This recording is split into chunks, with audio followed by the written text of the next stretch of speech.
What if everything you were told about losing belly fat was not just wrong, but was actually making it worse? What if the early mornings, the grueling cardio sessions, the sweat, the suffering, the calorie cutting, what if all of that was triggering a biological response inside your body that was locking your belly fat in place harder than before you started? That is not a theory. That is biochemistry. And once you understand it, you will never approach belly fat the same way again. Here is what nobody tells you. Visceral fat, the stubborn fat wrapped around your organs, does not respond to punishment. It responds to signals, and most popular fitness advice sends exactly the wrong signals. Today, I'm going to show you 5 walking hacks built on real metabolic science that send the right ones. No gym required, no destroyed joints, no cortisol spikes, just biology working in your favor, finally. The reframe. Picture the average January gym scene. People sprinting on treadmills, purple-faced, drenched, miserable. They're working incredibly hard, and for most of them, the belly fat will not move. After weeks of punishment, their midsection might actually look more distended. Why? Because high-intensity exercise triggers a stress response that chemically instructs the body to hold on to abdominal fat as a survival mechanism. Your body has a fuel preference system. Scientists measure it using the respiratory exchange ratio, or RER. When the RER is near 1.0, you're burning almost pure glucose. When it drops closer to 0.7, you're burning almost pure fat. High-intensity cardio drives your RER toward 1.0. Your body reads the spike in heart rate as a crisis, abandons fat as too slow, floods the system with glucose, and when that runs out, triggers cortisol to break down muscle protein for more sugar. You burn calories, but not belly fat calories. And cortisol, the stress hormone now flooding your system, is the exact molecule that tells your body to store more visceral fat as emergency reserve. Walking, done correctly, keeps your RER near 0.7.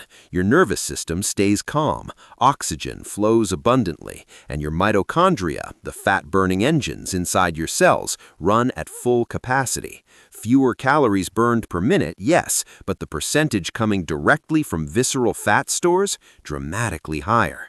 Now, let's make it even more powerful. Hack 1. The post-meal glucose strain.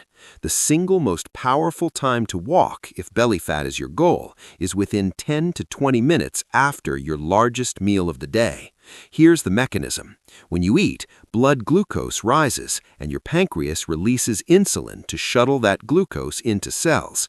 But if you carry belly fat, you almost certainly have some degree of insulin resistance. The cells are not responding, so the pancreas pumps out more insulin. Excess insulin in the bloodstream is a direct chemical signal to store fat abdominally. The hack is bypassing that broken system entirely. Your muscle cells have a secondary entrance that does not require insulin. It's a transporter protein called GLUT4. When your muscles physically contract, when your legs are literally moving, the mechanical action pushes GLUT4 to the cell surface independently. Your muscles pull glucose out of your bloodstream before it can spike insulin, before it can reach the liver and convert to visceral fat. 10 to 15 minutes of easy walking after eating is not just burning a few extra calories, it's intercepting the fat storage signal at the source. Hack 2. The closed mouth rule. Breathe only through your nose during the entire walk. Inhale nasally, exhale nasally. This is not a wellness trend. This is one of the most important metabolic regulators you can apply to any movement. Most people think CO2 is just waste you exhale, but there's a principle in physiology called the Bohr effect. Hemoglobin, the protein that carries oxygen through your blood, requires CO2 to release that oxygen into your tissues.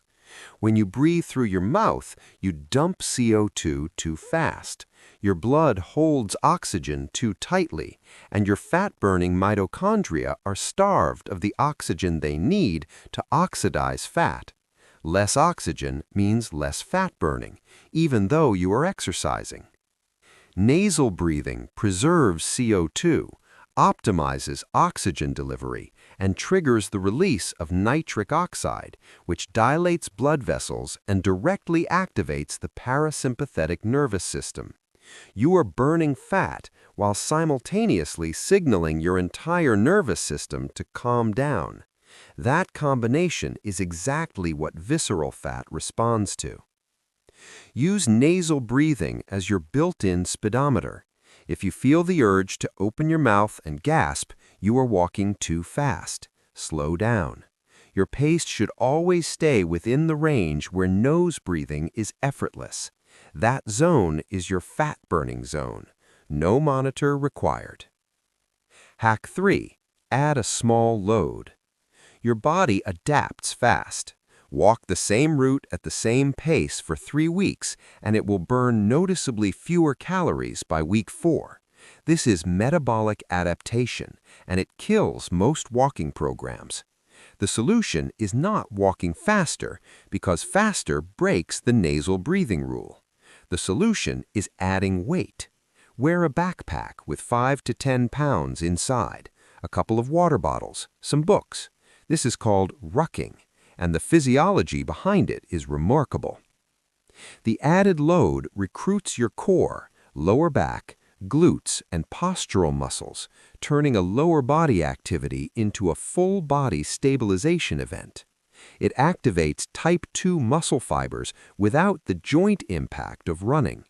Studies show this increases caloric burn by 20 to 30% without meaningfully raising heart rate.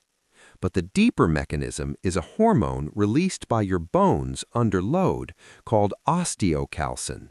This underappreciated metabolic messenger communicates directly with your pancreas, improving insulin secretion, and with your fat cells, encouraging them to release stored fat as fuel. A backpack is not just extra resistance, it is a hormonal trigger that extends your fat-burning window long after the walk ends. Hack 4. Look up and look out. Where your eyes point during a walk has a direct and measurable impact on your cortisol levels. Since cortisol is the primary chemical driver of visceral fat storage, this is not a small detail. It is central to the whole strategy. When you stare at a phone screen while walking, you use what neuroscientists call foveal vision, narrow, focused, tunnel-like attention. Evolutionarily, foveal focus meant one thing: you were tracking a threat. Your brain's threat detection center, the amygdala, responds by staying activated. Cortisol stays elevated. You are moving your body, but keeping your stress system switched on. The antidote is panoramic vision, also called optic flow.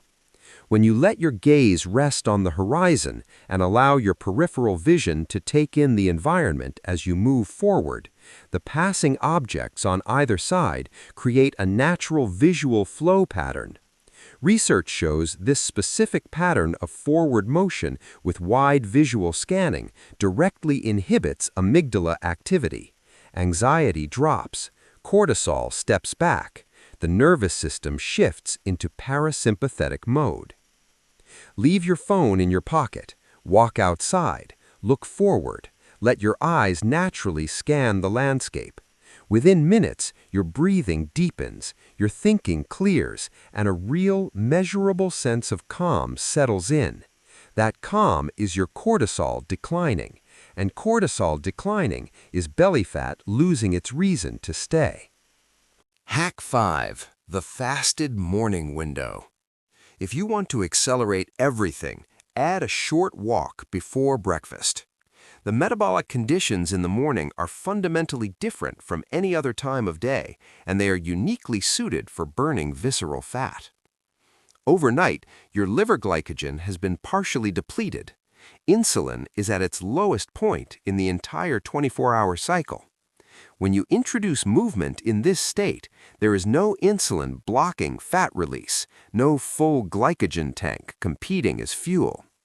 Free fatty acids from your visceral stores mobilize into the bloodstream rapidly.